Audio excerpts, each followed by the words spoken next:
Jai Shri Krishna. And today we are going to do the Yog Vashisht. Generally we do it every Wednesday, but today I'm a little late. So we are reading from the Supreme Yoga, Yog Vashisht by Swami Venkatesananda. And we are on page 110.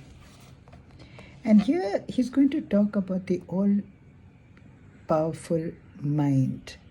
How, see here, I'm going to read the second para first. What is more mysterious, Rama, Vashishta says,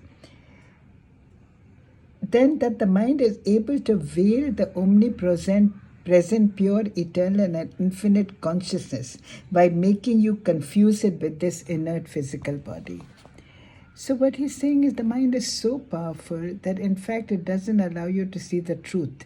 That is that you are pure consciousness, and instead it makes us see it like this inert body. But let me start from the top of the page. Vashishta continued and talking about the mind. The impure mind sees a ghost where there is just a post and pollutes all relationship, creating suspicion among friends and making enemies of them, even as a drunken man sees that the world is revolving around him. A distressed mind turns food into poison and causes disease and death.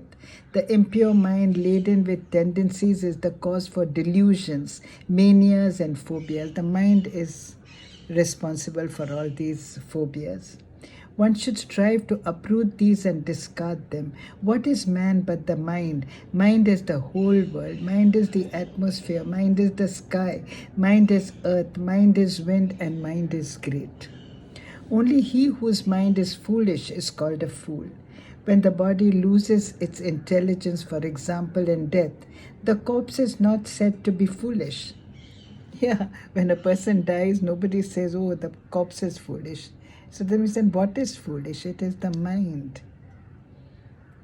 Mind decides the length of time. The king Lavana experienced a period of less than an hour, as it were extended into a lifetime. That we saw in the last story, how he experienced, a whole lifetime in an hour. So the second para, what is more mysterious, Rama, than that the mind is able to veil the omnipresent, pure, eternal, and infinite consciousness, making you confuse it with this inert physical body. The mind itself appears as wind in the moving element, luster in the lustrous, solidity in the earth, and void in the space. In other words, he's saying that it's the earth, the stuff that we see, is not solid, but it is the mind that makes you see the solidity in the earth. I continue. If the mind is elsewhere, the taste of food that is being eaten is not really experienced. Doesn't it happen when you're reading a book and you just have been reading and you just have to go back because you haven't really understood a word? So even with food, he said if the mind is elsewhere, the taste of food that is being eaten is not really experienced. If the mind is elsewhere, one does not see what is right in front of oneself. The senses are born of the mind, but not the other way around. It is only from the point of view of fools that the body and the mind are said to be quite different. In fact, they are not different, being mind alone. Salutations to those sages who have actually realized this truth. The sage who has realized this is not disturbed, even if the body is embraced by a woman. Now this is something to... Now, you see, they always feel there is a woman to be blamed. I wonder why. And that is why they said, keep away from women. Well, I suppose. And see, he says that to him, the woman is like a piece of wood coming into contact with the body. Even if his arms are cut off, he does not experience it. He is able to convert all sorrow into bliss.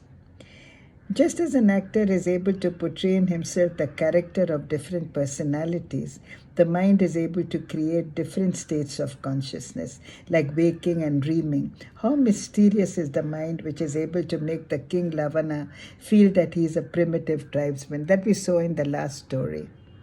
The mind experiences what it itself constructs. The mind is nothing but what has been put together by thought. Knowing this, do as you please. See, once we have this knowledge, then maybe we can become powerful. Maybe we can overpower the mind. No need, make it your friend. I believe in making your mind your friend because you have to live with it all your life. So make it your friend, but at least understand it, what it is capable of. He who does not allow his mind to roam in objects of pleasure is able to master it, even as one who is bound to a pillar does not move. The mind of a nobleman does not move from the reality. He alone is a human being. The others are worms. He attains to the supreme being by constant meditation. So think about it, and until next time of the lesson of the Yog Vashisht, you take care and God bless.